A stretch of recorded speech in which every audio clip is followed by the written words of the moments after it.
Okay, so my name is Silvana Taher. A lot of you just know me as Sylvie, which is the easier, friendlier way to approach me than the full name.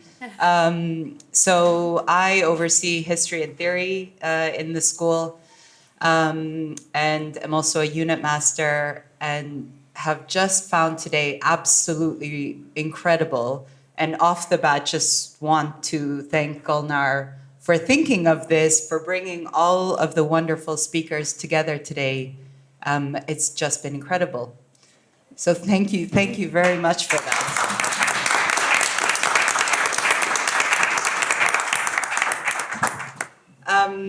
So I might just start with a quick question for any and all of the speakers and chairs that are present here, and then I'll pass it over to the audience. So when I first sat down this morning and thought, how are we going to confront this massive problem laid before us in the next 5 hours?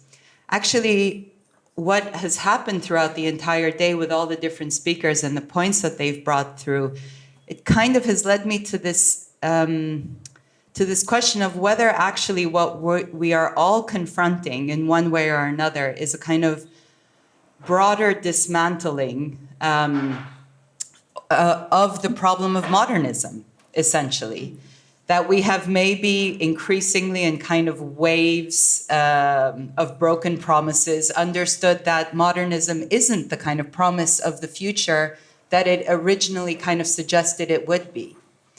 And this is obviously a kind of a myth or a promise that is more than 500 years in the making, so is undoubtedly going to take a fair bit of time to dismantle. So I wonder if I were to put that forward to you, if what we're confronting here when we talk about moving beyond Eurocentrism is actually finding a language beyond modernism, one that perhaps no longer calls for a kind of international homogenous movement, but rather one which is deeply, deeply rooted in the local language and the ground and the culture. And if that is a provocation, then how do you think we're doing, and how might we do better? I think all isms are going to disappear. It's not just a question of modernism. It's because the future is not in buildings. We will not have buildings anymore. You know, the way abstraction has been happening with gadgets and with everything, you know, Moore's law and whatever, you know, whatever's been happening, energy is taking over matter. And that's going to happen with architecture. And architecture has been through that anyway. I mean, Mies van der Rohe basically did abstract architecture to a certain extent. Yeah. And people like him, but I mean, he was particularly active in that. And since then, a lot of architecture has been abstracted to the point of you having the Apple showroom in New York, where the roof is the wall. There's no more a roof and a wall. The roof is a glass sheet and the wall is a glass sheet, and the glass is the structure. So the cladding becomes a structure. So that's some form of abstraction and minimalization to the extent, and that was started by modernism. So we cannot really whip modernism too much for that. But I mean, inheriting it continuously, that's the problem, I think. So basically, all I'm saying is that energy will take over eventually, and electromagnetic fields, whatever you want to call it. But I think isms will disappear sooner than we might think. You know. Well, the question then disappear and be replaced by what? Yes. Because that's always because we're also experiencing a sort of chaos, in which there's a kind of everybody wants to get in there to replace the void, to fill the void. Yeah. I think, again, going back to what I was trying to say in my comment before, a shift from aesthetics into the structure of how humans construct these virtual realities that some of us then believe to be the reality. Buildings are a form of virtual reality building. This is why when we're out in the woods or on an empty beach, there's a totally different connection with the physical world. Because you're no longer deluded with a bunch of walls and ceilings that you inhabit as a student, as someone who needs shelter, as a worker. You're constantly inside, and people forget. So I think decoupling architecture from aesthetics and thinking about the structural and political system that underpins it, which has been, as I really do believe, consistent. If you say, if we take the 500-year span, which is one argument, the underpinning structure has been consistent. It didn't change much. Fashion changed a million times, sure. But what do we expect? Of course, fashion changes. But what's the ruling, governing structure? It's one of replacing a set of virtual realities that a certain society built in a certain geography, wiping it out. We were talking before about first you eliminate the archives, then you demolish the buildings, then you can say there was nothing here. Sometimes you say there was nothing here, and then you implement the vision that there was nothing there, and you replace it usually by something else, which is imposed and so on. But it's always happening within a dictatorship, a colonial entity, forced in a certain kind of way of seeing, a certain kind of way of speaking. I got excited about the idea of bringing language into this, but I do think there's a lot of room to explore this further. I guess one thing I thought when I was sitting there, I thought let's one way to dismantle something is to expose how shoddy it is. So if we find it difficult to dismantle this Eurocentrism, I thought about the Brighton Pavilion. I just tried to think of a British example where there's a mishmash of Islamic and Indian architecture that was put together in the 19th century. So when Europeans came and saw the work of, I'm sure, Iranian architects, Egyptian architects, I know for sure, they usually dismissed that work as second tier because it wasn't as pure as what they were familiar with where they come from. So somehow their provincialism was expected to be universal. So how come you're combining these elements in Egypt that I don't see in France? This is not pure modernism. Well, if we flip it on its head and think about the Brighton Pavilion, and let's imagine that we don't live in a Eurocentric world, but in an Islamocentric world. I mean, the horror of the current system is to imagine an Islamocentric world. And then the art historians in this Islamocentric world were to use the same way of approaching this kind of architectural production. They would also look at it and be like, what is this mess? You brought an onion dome and you put this other thing, and of course, it wouldn't even be included in the history. It would be the first thing demolished if we lived in that world, but we don't. And I would assure you that even if we lived in an Islamocentric world, nobody would care, actually, whether it was pure, because the notion of purity itself is very different in that cultural system. So I think one way to go about it, sorry if I went on too long, but I'm going to leave early, so I'm trying to squeeze in my comment, is to think about the structures rather than aesthetics. So this is why I don't separate white supremacy from colonialism from capitalism. You can't have capitalism without colonialism. And you can't have colonialism without white supremacy. And white supremacy wouldn't exist without the other two. I mean, each one doesn't survive without the other two. We don't talk about this enough, certainly not within architecture schools. So that would be one approach. And then the other approach is comedy.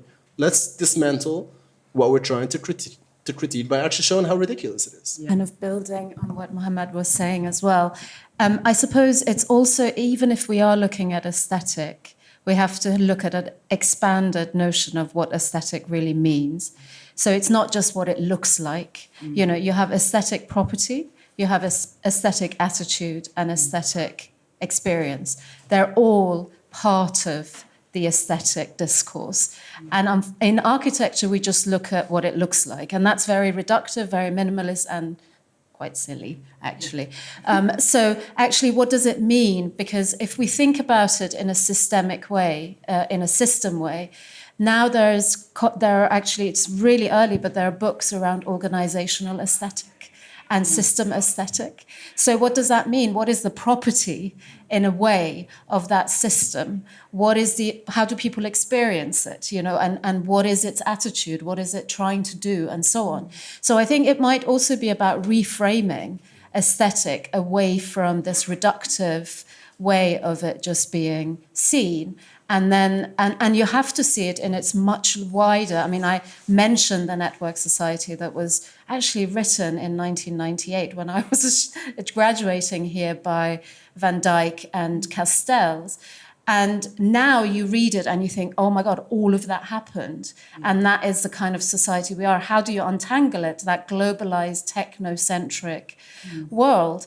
And so if we maybe rather than virtual reality take augmented reality, where it's the relationship between the digital and the planet together, how do we occupy, how do we do what Holloway called crack capitalism? How do we create these cracks within these? Do we use that as a way to release systemic kind of blocks that we can't unblock in this world? But we're not really experimenting in that world. So what's going to happen, just like the Googles, just like the rest, they will get privatized. Currently, they're public infrastructures. They will get privatized, and then we go, oh no, we have to now kind of be in this world that we don't really like, and it's difficult to. So I think it's really important to understand actually what you're saying, Mohammed, that what is the bigger framework, rather than just be ideological in this is what we want. And then the biggest thing is power. You know, we've had Eurocentrism basically, collapse the USSR and the communist system because it had to win that capitalism is the only hegemonic way that the world can survive. So now we don't even have alternatives anymore in terms of other systems. I'm not saying we need those like these binary, ridiculous hegemonic, but maybe it's not about hegemony.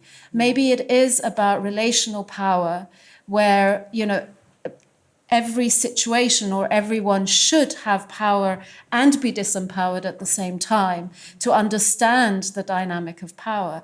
But I think unless we really understand that power is up here and those who are in those positions of power, institutions being the major parts of it, and be it banks or whatever, if we don't understand that, then we can tweak here and there, but we have to almost not be shy to talk about that stuff. Exactly. Not be shy to talk about the world of global finance, or, it's not like, oh no, I'm not going to talk about money because, I might get fired. Yeah. I mean, that's why people don't, because they actually might lose their jobs. Yeah. That's a reality. So the humor as an instrument to question structure. I'm reminded of The Joker by Albert Kossery. The novel? That's my archetype. I love it. Right, it's this wonderful Egyptian-French novelist who writes this novel, The Joker, about building this monumental, excessively large statue to ridicule a dictator, right? So it's so big, it's so sycophantic, and therefore undermining it somehow. Then systems and cracks.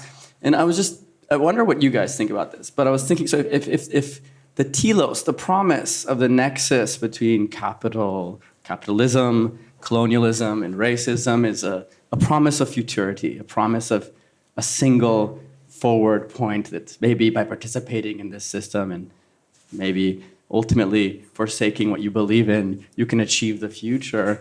If that is the problem, right? If modernity is about futurity, and if architecture's somehow weakness in the current political economy is also its strength, namely its slowness. And if somehow our practice, what we love, otherwise you wouldn't probably be here, is an opportunity to revalue slowness. Because if we think about the constitution of plural cultural futures, one has to also recount or acknowledge or sort of heed to the fact that there's a slowness to culture, right? The translation of social memory into imagination through practice needs to be incubated in a way gradually. And of course, the world we live in doesn't really accommodate that. So I wonder if that's one way of sort of reorienting things. And when we think of food, we sort of automatically embrace it, which is sort of the sneaky potential of food, which is a super ideologically loaded thing, right? Just delicious, so we don't think about it. So I just want to know what you guys think about slowness. I mean, just to add to that, at the Biennale, Leslie Loco's wonderful intervention, I thought also maybe had an Achilles heel, which is in the emphasis, and so much emphasis on sort of science fiction. When it's still, the promise of alternative futures remains sort of fantasy and relies therefore, and deeply ultimately relies on this futurity, this kind of speed to get to some distant future, rather than just what's already happening quite slowly, just not being allowed to get on with it. If only you just let it slowly take shape. So What is the experience of Eurocentrism from the other side, really? What is that exactly? What's the first impression that you get? My impression was one of blankness, actually, because it was like, to give an example, being taken to a gallery full of constable paintings at the age of 6. I'm looking at it, what the hell is this? Where does that come from? I know nothing about it. So there is an element, but that moment of blankness, right, actually, going back to your point about slowness, initiates an interesting process, which is not about, there was a question asked about, should we learn about the canon first and then do this? That question is very interesting because it suggests that, okay, so all the information is there. Yeah. We are subjects outside what is going on. I think you raised something about the epistemology as well. I think the question of subjectivity comes into that as well. So we're subjects outside all of this information, and we have to then to choose which way we go in order then to sort of challenge, for example, Eurocentrism. Whereas the experience of that, at least what it does, it challenges a certain way of being conscious of this sort of information. And then that moment of not knowing, not quite understanding, can become the starting process of interpreting and especially reinterpreting different types of materials. The discussion about language was really interesting because language, I feel, it's not just about kind of different cultures, sort of making sure that their languages are used in a kind of parallel way or in an inclusive way, in the context of diversity, for example, which is a very popular thing. Let's just all have a share of the pie, so to speak. What's interesting about language and what's interesting about the experiencing Eurocentrism is that it actually brings languages, different parts of languages together in a way that's not necessarily immediately understandable. Yeah.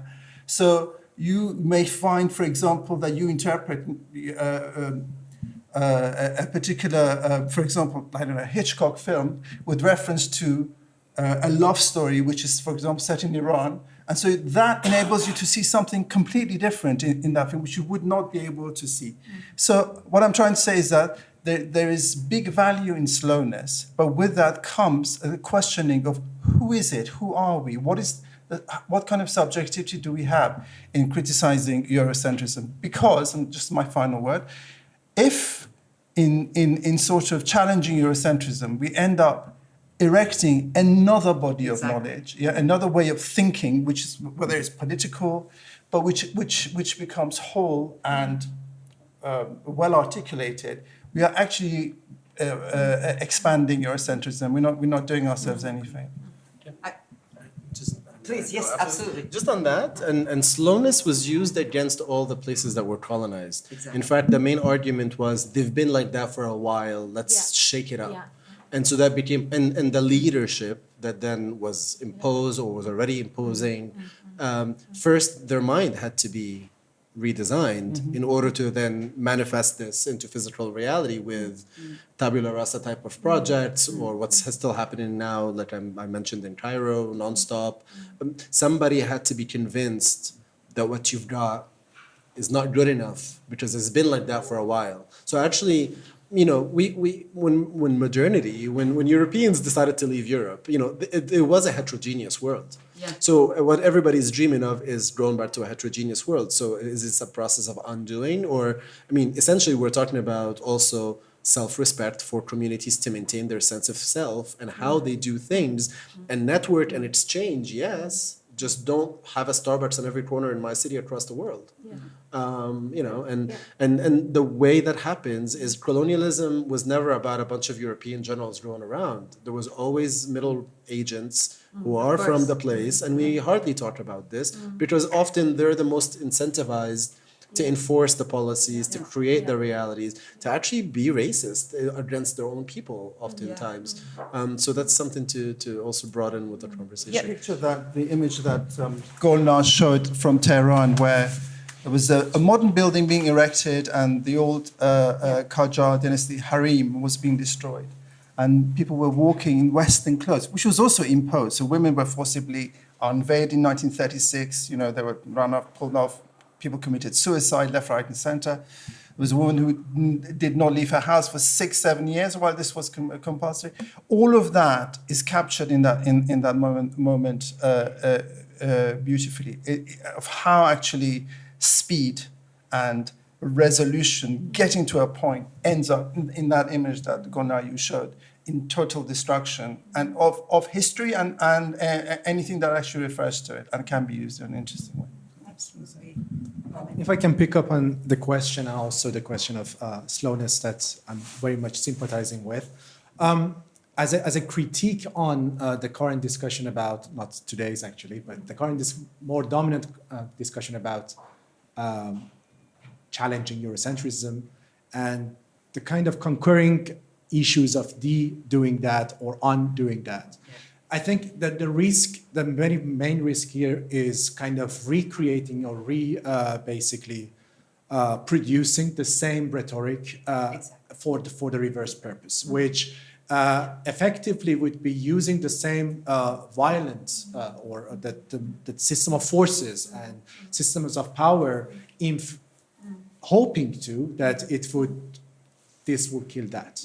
But I guess one of the actually very brilliant point that was put forward by Nick and was elaborated by the others is there is a way not to play that game. Mm-hmm. So if the modernity is to make things purposeful, to turn them into assets, to blow them off as a kind of perpetual process, the question of uselessness that basically actually is very much put forward by Malevich, and I think it's in a text 1921 that's very short, it's beautiful, that in order to not to play that game, he's saying that basically the text titled the ultimate goal of mankind is laziness. And he starts saying that the inoperativity, meaning that being able to operate but choosing not to, is the only way not to play that game of constant exploitation. Yeah. And probably if we can extend it to the role that architects or the architecture in larger spectrum could play here is not recreating the othering, the process of othering. So in a way, even beyond Eurocentrism doesn't mean that it's a menacentrism or any other centrism, that in a way this kind of dualism in a way perpetuate the same, perhaps, modes of colonization that we are aiming to criticize. Exactly. Maybe think of a really interesting example of striking. So if the traditional strike, you withhold your labor, and then you're kind of morally maligned for being, lazy, Protestant work ethic, and that's ultimately how you're undermined somehow by the powers that be. There's the method of working to rule, or in Italian, sciopero bianco, which is to perform your task so immaculately and meticulously that the whole operation can't actually function, because it actually relies on people sort of glossing over things. So actually doing everything perfectly grinds the whole machine to a halt. And so you have sort of administrators at factories sort of saying, oh no, I actually need to double check this form like 5 times because that's the protocol. And finding sort of highly elaborate, almost like a joke, to create a crack, to slow things down through the kind of obsequious performance of utility, right? You're like overdoing the function that you have. You're kind of over-reading the form, So in a way, maybe there's something there as well. I wonder what the architectural version of work to rule is. I wonder, Donna Haraway talks about a thick present as a way, she speaks about it particularly in relation to how we can address the kind of climate catastrophe. But I think kind of what's lingering in all of this is actually what we need to do is find an entirely an entirely absent narrative, which simply has not existed. It's not about finding a new subject in the same narrative or the same form of narrative. And maybe words like dismantling the promise of the future, or a thick present, or slowness, or the Italian shop condition is a little bit what we're looking for, which is deeply, deeply present, deeply, deeply rooted, and deeply, deeply local. I just wanted to say a few things really on reflection. One of the, I think the problem is hegemonic thinking generally and absolutist thinking. The other is thinking that we are thinking about models of labor and production which are still embedded in an industrial system. I know that some of our institutions still operate like that, but what has been dismantled is those safe, secure, kind of structured labor and production processes through this technology-led, where labor has become temporary, it's precarious, it's plural, it's flexible. Of course, so within that, it's very difficult to withdraw your labor like you would have done in a Marxist kind of paradigm. So, because there will be always someone who will replace it, and it's not autonomous and organized in that way. So this notion of uselessness, it kind of, there will be always people who will be more useful, and then the useless people will be the precarious, and they will kind of be crushed under that kind of system. So I think that's what I mean in terms of we have to understand that system is not the industrial system. Modernism is part of the industrial Fordist system. Exactly, yeah. And today we have a different system. And I don't think we are thinking around how do you make, so even with Holloway that talks about crack capitalism, he still talks about capitalism. I mean, the network society is an extension, viral extension of that capitalist system. But he's still talking about it within that industrial model. And the slowness, if you, again, I just want to be, again, what you're saying around the thick, if we're being not so theoretical but concrete, if you're trying to be slow, somebody else takes over and will be fast. You know, so I think confusion is a good one, actually. And because I've practiced now for a couple of years unintentionally, but somehow, you know, nobody knows at the university who's managing me. So I can do quite a lot of stuff because somebody, like I basically set up a course where my hours are in the architecture school, my modules are in the design school, and the course is in the art school. So nobody knows who's actually managing me. So I've actually managed to create quite a lot, or the moment that Mehrdad is talking about, that moment of what is happening, where it creates these kind of moments of space or pause in a way to, and I think that's where the creativity comes. I didn't do it on purpose, but I suddenly kind of realized, oh my God, that's actually really cool. I need to create more confusion. And so I think there are these kind of moments where we can construct them within the institutions to then create those spaces to be able to, but you know, by just being, but they also see that I'm super productive. So they don't say anything because they see I do so much stuff, but I do it on my terms. So I think in that sense, it's really interesting to find what those things are. I think just started with what's beyond Eurocentrism, and it got to other questions, but I think still the same question. I wanted to bring in the idea of what does a globalized education mean today, not just in architecture necessarily, but because architecture in specific is more related to not just a logical like mathematics, but it has more of a mix of history, what has been done, so artifacts, craftsmanship. There's a lot going on. There's society, culture. And so teaching it itself is a cultural issue. It's not just, I don't think it has to do with one country. We could be teaching this in Iran and we would have the same problem if there was a white person. So when at the last panel, Golnar, Ingrid, and I forgot his name, Rashid, were presenting, I saw an interesting moment where each were talking about a context that was ignored or a context that was missing. Ingrid was questioning what should be the context that we are basing all this education on and we are basing all our questions on. And the pictures, images were showing that when a section or an elevation of a modern building is being drawn, there is no context. It's just trees, water, and that's it. And the last one was an abstract context. When you teach, like when you study a different language, and I experienced this recently, that you don't have the vocabulary in your own language. And there's so many things I realize much after when I understand the actual word in Persian. And I think there is a context missing. It's nobody's fault, I think, but it's the resources that need to be fulfilled. Like if you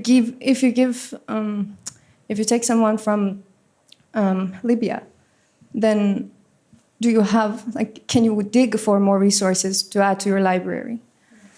Or, I don't know, I think it's more of, on us to reach out. But at the same time, when thinking where these people come from, they have their individual package, they have their own stories.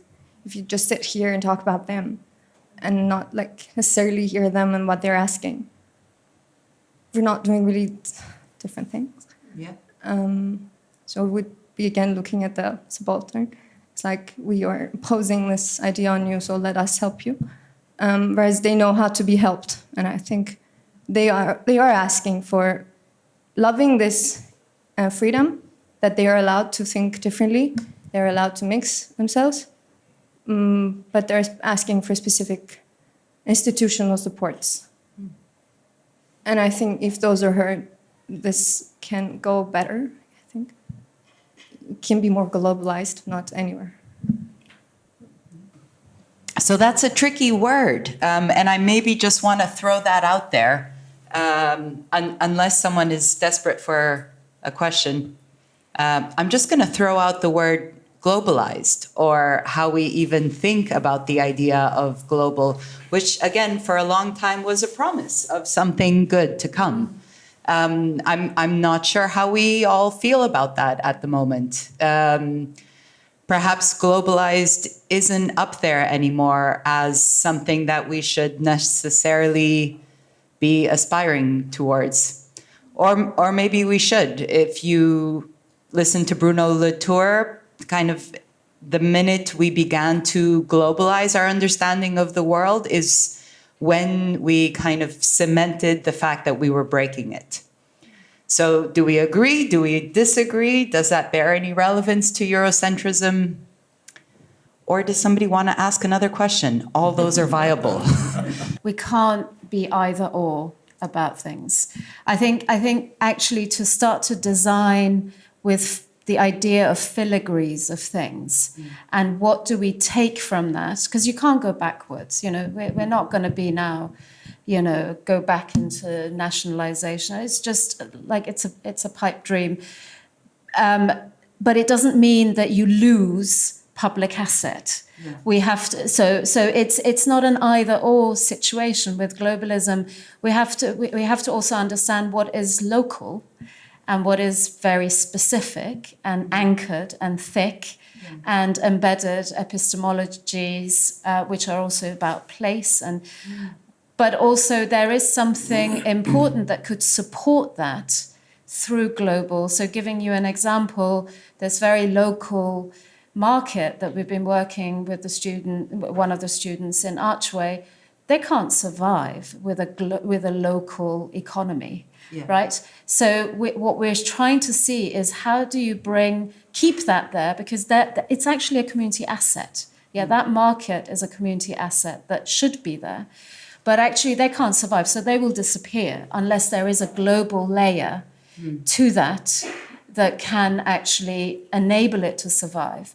So what we haven't done is how do we start to really creatively design what Mohammed was also saying, these non-absolutist hegemonic systems that takes elements from different bits that are part of our history, nationalizing certain things should be important, but not nationalizing everything, So I think it's that idea. And I think also what was being said, the other real issue is the issue of unlearning and the issue of familiarity. like Triandis talked about that in psychology, we always can associate with things we are familiar with. We can't take on things that we're unfamiliar with. We just kind of, it like brushes off them. They have to find something that we can grasp in order to enter that kind of frame or that framework. So, when we started Public Works in 2000, literally no architect, like very few architects would understand what we're doing. And so we just got forgotten. We just weren't present. We didn't mind because it's a perfect place to invent stuff. But still, I think that familiarity is really important. That do we have to bring images of familiar to talk about things which are dismantled? Where the symposium started off with, which actually it's through the archive, and the institution, where basically coming out of today's discussion is one of the most central, let's say, guilty part of the entire system, because it translates the systems of power into a specific grids according to which architecture can take shape or be evaluated against. And there, of course, it's being instrumentalized by other forces like capital, etc. But the hopeful part of it is that being in this institution, such as AA, there is a way to stretch that values or to counter those values through the plurality and the criticality of the work of students, which could, in a way, through the persistence of fighting for bringing other notions, local notions, local languages, embedded knowledge of material, embedded knowledge of construction, embedded knowledge of agencies that are still plural, because most of the time also we talk about architecture agency as singular, as if we have only one mission to fulfill. But by that, the hopeful part is that probably the change could happen through the institutions or through the universities, where these kind of first clashes of power are being felt. At the top of my head, I remember actually Akram's students' project, fourth year project, which was, if I'm not wrong, was designed for Dutch Parliament. Extension of Dutch Parliament. Yes, it was. And you designed it as a ruin with the spray painted on the wall, "It is Dada." So I think everything started off from that moment, that you had the courage to design one of the most representative institutions of power as a ruin. And defending it and getting your diploma in one way or another. Yeah, this. It's interesting, this dialogue, because when we touch, sometimes we fear things. We look at things as if they're impositions upon us, and we fear them. I think globalization was not necessarily an imposition as much as it was an idea that served some people and fed on telecommunication. And telecommunication was the tool for globalization to happen. Now, if communication can be so effective, why not create pockets of microclimates of democratic self-expression, that can start communicating with each other? And they're probably, should be probably pro-vernacular to a certain extent. And then that can very soon expand and can actually, so you're fighting globalization by another globalization. That's how you can fight it. Yeah.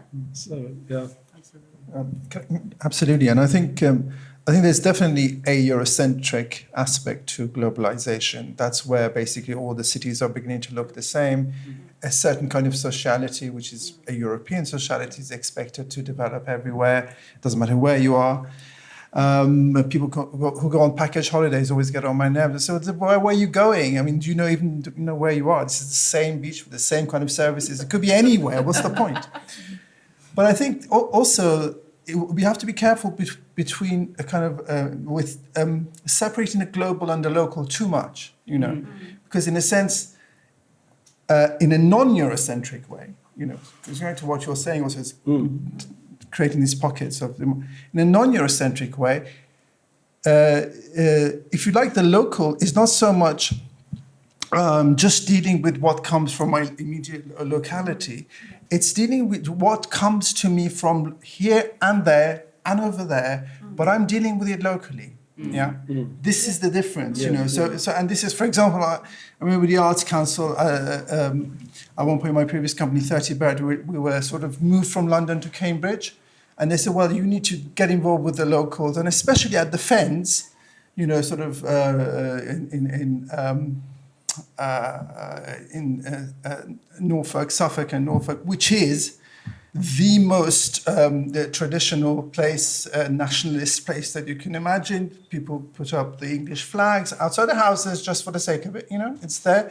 So I find, you know, as someone who's Iranian, you know, not the safest place to go and knock on people's doors and say, I want to do a local project with you, know.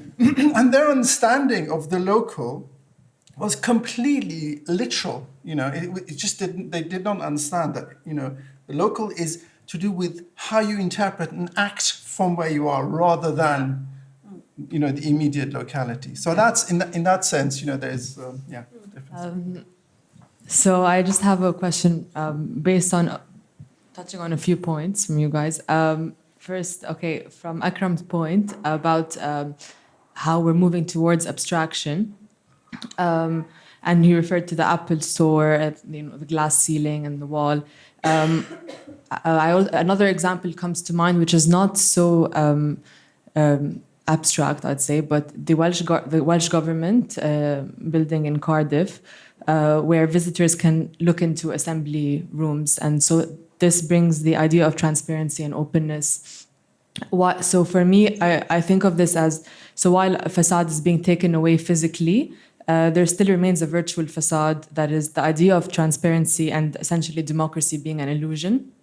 And then that brings me to Hamid's point, which is about the undoing of Eurocentrism and sort of this homogeneous power, and the risk that of that bringing in another sort of centric power, and then Taranja's point about relational power. So I don't know, I'm just like a bit all over the place, but this makes me think like what could be done, you know, other than like from a grassroots scale, but also like on a larger scale with people in positions of power, or like how can these problems be dealt with?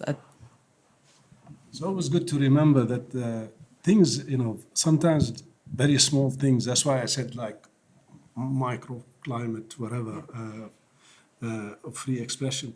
Because very small things, sometimes they turn the world upside down.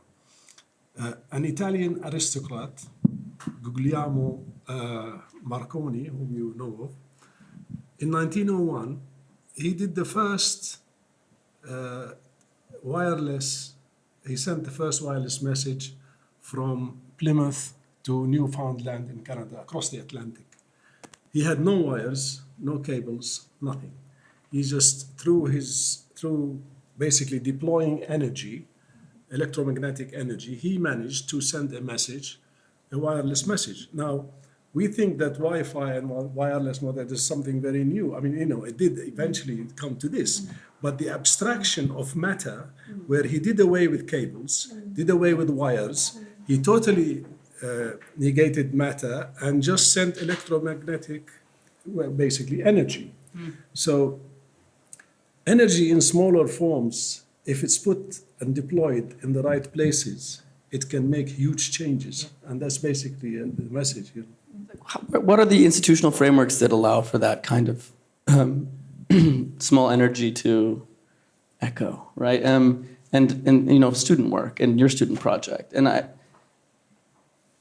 not like in the question of democratic sort of systems. I wonder, and I don't want to sort of, I'm biased because I work here, but if the democratic sort of constitution of an institution really makes a difference in a student's sense of potential, and also the legitimacy to mentor that student on certain terms that allows for certain energies to expand. I mean, we just happen to be here, but there aren't many educational institutions that run democratically. And one wonders, and here there's a very high cost to entry to participate in that. democratic institution. And the real people you really need to change the world are people who don't have access to any of this. So one really does wonder what the true potential of more democratic forms of learning would really be. I mean, there are so few examples, right? And then free learning, of course. But in terms of taking energy and letting it, when it shines, really shine, that's really, really important. And some of that, I think, sometimes works really well here, but of course at a huge cost. After hearing you all, thank you very much. I feel more and more uncomfortable with Eurocentrism because it feels like we are already beyond. I would like to remind us there is a great political economist from Egypt, Samir Amin, who wrote Eurocentrism, 1989. And what is in this book is still valid today. But one thing which makes me really uncomfortable, he says that the problem is also how Eurocentrism is completely embraced in non-European communities and in the Global South in general. And that's the moment we have to think about it. And if we speak about undoing, the question is it really undoing Eurocentrism or undoing and unlearning imperialism?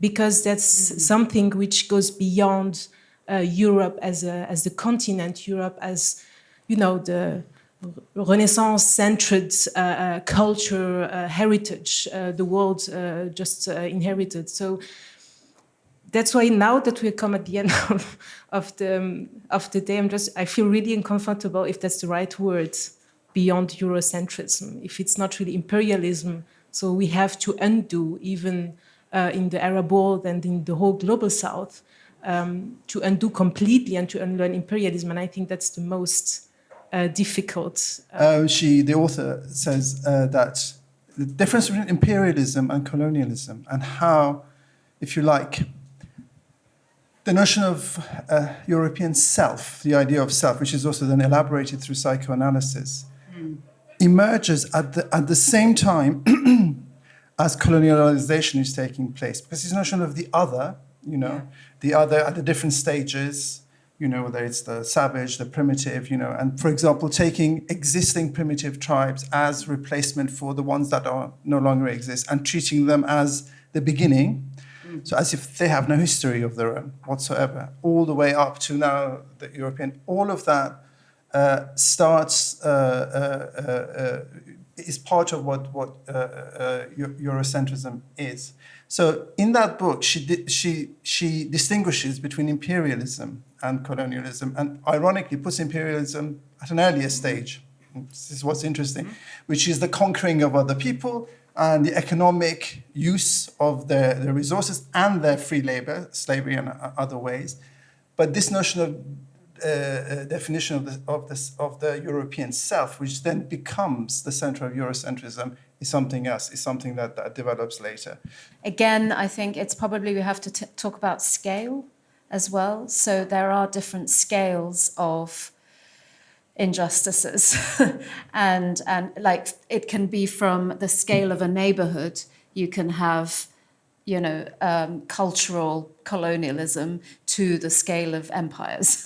So in a way, what scale are we intervening in and how, and what are those different tools? And the thing is that I think if we want to influence at that level, at that really large level, we have to become super, super organized. And it becomes more the autonomy of solidarity of bodies and people in order to take that power. And so, but unfortunately, we are also living in a neo-individualist society where everything through this network society has been put on the individual, from finding work for ourselves, not having security, everything being, so you're just exhausted that you're just trying to run your own life, and it becomes about my interest, and that kind of relational thing is about how do you relate to other, how do you create that collectivity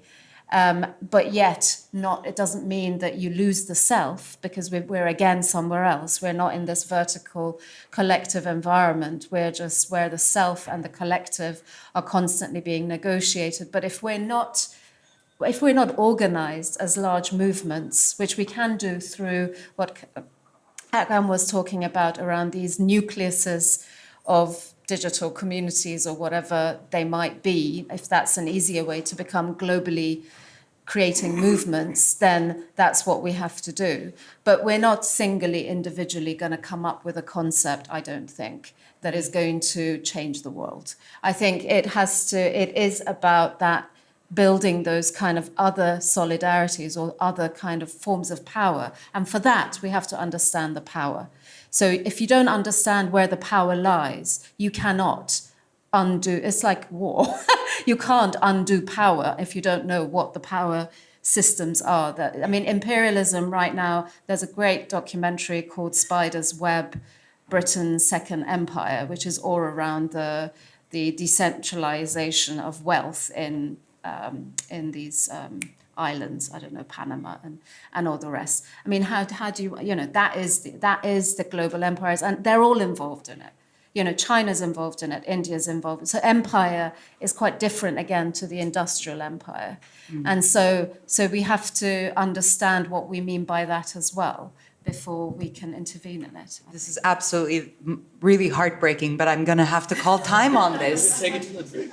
But I do encourage everybody to come join us for a drink and continue this incredible conversation. Thank you again to our amazing organizer of this entire thing, Golnar, to the speakers, to the chairs, and of course to the audience for your wonderful questions. Thank you. Thank you so much.